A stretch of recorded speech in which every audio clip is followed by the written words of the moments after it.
আসসালামু আলাইকুম। কেমন আছেন? আল্লাহর রহমতে আমি ভালো আছি।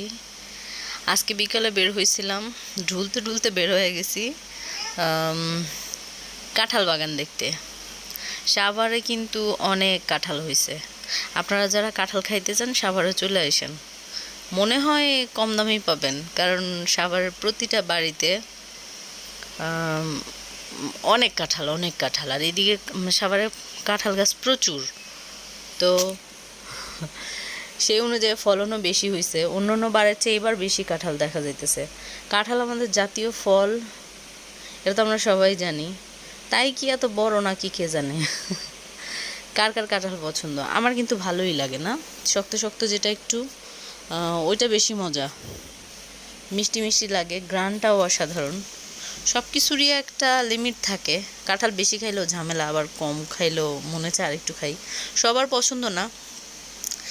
আমার শ্বশুরবাড়ির এদিকের আবার ওনারা নাকি কাঁঠাল খায় না, মানে তেমন একটা পছন্দ করে না এই আর কি। কিন্তু আমার ভালো লাগে। আমার ভালো লাগে না এমন কি আছে কে জানে। হ্যাঁ আছে, অনেক কিছুই আছে, কিন্তু ভালো না লাগার পরিমাণটা আমার খুব কম। হালাল জিনিস বেশিরভাগই আমার খুবই পছন্দ। যাক আলহামদুলিল্লাহ, আল্লাহর সৃষ্টির যেই মানে জিনিসগুলি এগুলি আমার ভালো লাগে, এটাই আল্লাহর কাছে অনেক শুক্রিয়া। কার কার কাঁঠাল ভালো লাগে জানায়েন।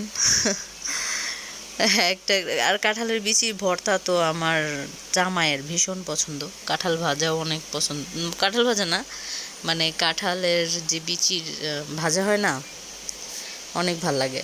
আর ভর্তাটা তো আরও মজা, তাই না? ভাজার পরে শুকনো মরিচ, তারপর পেঁয়াজ টিয়াজ এগুলি সব টালা দিয়ে তারপরে পাঠায় পিষা সেই একটা ভর্তা হয়।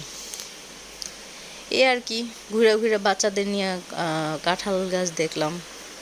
কাজ টাজ শেষ করে গেছিলাম, প্রায় সন্ধ্যা হয়ে আসছিল। ইচ্ছা হয়েছিল যে আরেকটু ঘুরি, আরেকটু দেখি, কিন্তু সন্ধ্যাবেলা তো আমার জন্য ঘোরা খুব একটা সেফ না। শুধু আমার জন্য না, এই সন্ধ্যায় কারোই ঘোরা তো অতটা সেফ না। কি আর করা, অগত্যা ঘুরতে ইচ্ছা করলে তো কত কিছুই মনে চায়। আর বাচ্চাদের নিয়ে কে বের হবে? আমি ছাড়া ওদের বের করার মতো, দেখার মতো মানে বিকাল দিকে কেউ থাকে না। এমনিতে তো আমার জামাই থাকে, তারপর মাঝে মধ্যে মা সময় দেয়। এই যাক, দোয়া করবেন আমার ছানাপোনাদের জন্য, আমিও দোয়া করি আপনাদের জন্য। এই পর্যন্ত যদি আপনারা কেউ একজনও ভিডিও দেখে থাকেন, মানে আমার ভিউয়ার্সরা, প্লিজ একটা লাইক দিবেন, একটা কমেন্ট করবেন, শেয়ার করবেন আর আমাকে সাপোর্ট করবেন।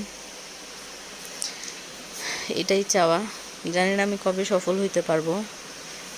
যেদিন পারবো সেদিন আমার মনের যে সুপ্ত ইচ্ছাটা ওইটা আমি পূরণ করব ইনশাআল্লাহ। সেদিন সবার কাছে শেয়ার করব যে আমার কি ইচ্ছা আছে। লাগে থাকি। কথায় আছে না যে কেউ যদি মানে সৎভাবে খোঁজে তাহলে নাকি তাকে সারা পৃথিবী এসে হেল্প করে। এখন সারা পৃথিবী তো আর আমার হেল্প করতেছে না, তাতে কি, আমি নিজেই চেষ্টা করব। যদি কখনো সফল হই ভালো না। আরেকটা কথা, কালকে প্রচণ্ড বৃষ্টি হয়েছিল, ঝড় হয়েছিল। কাদের কাদের ওইদিকে হয়েছে? আমাদের এদিকে অনেক ঝড় হয়েছিল। সেই ঝড়ে অনেক আম পড়ছে, শিলা পড়ছে। আমি অনেকগুলি ভিডিও করে রাখছি, ভাবছি এটা আপনাদের দেখাবো, তবে এখনও ওইভাবে প্রপার কি দিয়ে মানে করব বুঝতেছিলাম না, তাই ছাড়তেছিলাম না। কিন্তু